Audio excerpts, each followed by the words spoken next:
everybody, this is Weekend Ticket on Fandango. I'm Dave Karger. There are 4 big movies opening this week: the silly comedy We're the Millers, the animated film Planes, the fantasy sequel Percy Jackson's Sea of Monsters, and the sci-fi thriller Elysium starring Matt Damon. Your character speaks fluent Spanish in the movie. Can I assume that you did not need a language coach or a dialect coach for this performance? No, I didn't, but I had Diego Luna with me, so, you know, when I had to say, I'm my pants, which is one of my lines, I went to Diego for that one. We'll have more with Matt Damon a little bit later in the episode, but first, which movie is perfect for you this weekend? Let's break it down. All right, let's begin with We're the Millers. How would you like to make 10 grand? Drug dealing? It's not drug dealing, it's smuggling. We just have to dress up like a squeaky clean all-American family.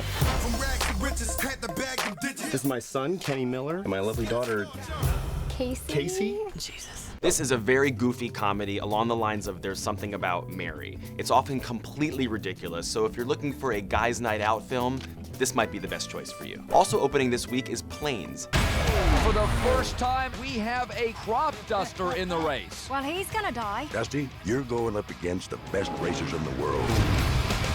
I'm afraid of heights. That airplane needs some help. Y'all know that, right?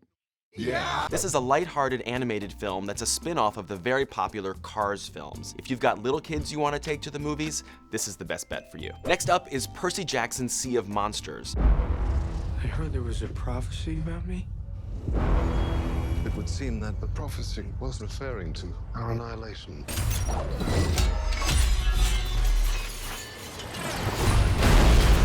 This is a very family-friendly fantasy film with eye-popping visuals. This movie is for all the Harry Potter fans out there. And finally, we have Elysium. What did you do to me?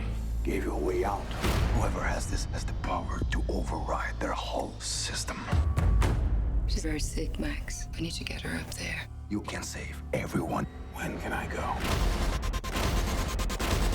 This is the latest film from the director of District 9, and like that one, it's a very smart sci-fi thriller. It's got a lot of great action sequences and a fantastic performance by Matt Damon. If you are a sci-fi freak, this one is a must-see. I caught up with Matt Damon to talk about Elysium. Take a look. Okay, Matt, here's why I love this movie. On its purest level, it works as a nail-biting thriller, but it's also the kind of film that truly will give you something to think about and talk about after, much like your director's last film, District 9, did. Right. Was that part of the appeal for you? One of the things I loved about it was it worked on a lot of levels, and you know, you could just watch it and just be, you know, kind of entertained by it, or you could, you know, think about the deeper themes and what Neil was saying with the thing. And this is the same, it's just a much bigger scale. Well, speaking of big action, now that this movie is coming out, you can now say that you have fought a robot on screen. Yes. What is that like? What were you actually grappling with, and then what was it like to see it when it was done? You're grappling with a guy in a blue suit, and to see it when it's done is just, I mean, to see it when it's done is like, Neil's special effects are so good and so seamless that, you know, his understanding, because he comes from that world, is just, it's pretty awesome. All right, that's what's going on at the movies this week. I'm Dave Karger. Thanks so much for watching. So what's your weekend ticket going to be? Buy your tickets on Fandango.